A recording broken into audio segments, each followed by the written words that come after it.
देखो 48 का स्क्वायर हमने क्या कहा, सबसे पहले स्टेप में क्या करना है, 4 दो अंक है ना, इन दोनों अंकों को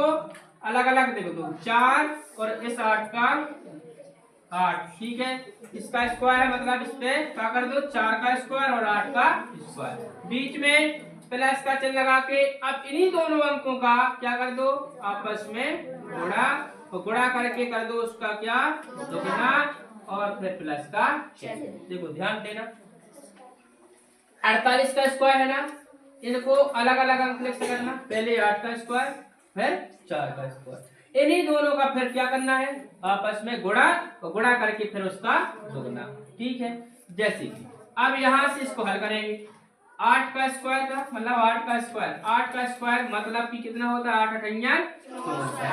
8 अठैया 64, ठीक है। अब इस 64 में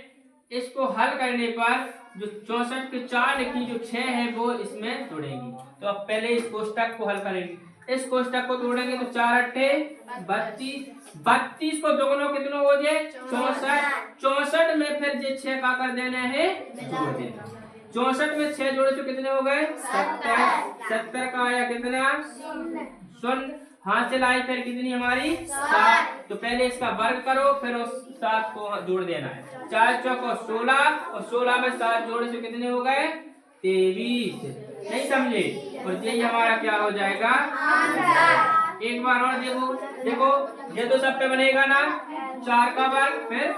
8 का वर्ग, बीच में कर लो 4 और 8 का गुणा, और गुणा करके उसका दुगना, ठीक है। तो 8 अठेंगे 64 की 4, हाथ से लाई 6 जो है वो इस वाले कोष्टक को हल करने पर जुड़ेगी, 4 अट्ठे 32, 32 दूनी 64, 64 में जुड़े 6 तो हो गए 70, 70 का सामने कितना 0, 0 में फिर जो 7 हासिल जाएगी वो इसका वर्ग करने के बाद इसमें जुड़ेगी, तो 4 चौको 16 इसका वर्ग होता है, और 16 में हासिल जितनी जुड़ने थी कितनी 7, तो वो जोड़े तो होगा कितने 23, और ये 23 तो 4 हमारा क्या हो जाएगा आंसर, बताओ बनेगा कि नहीं बनेगा।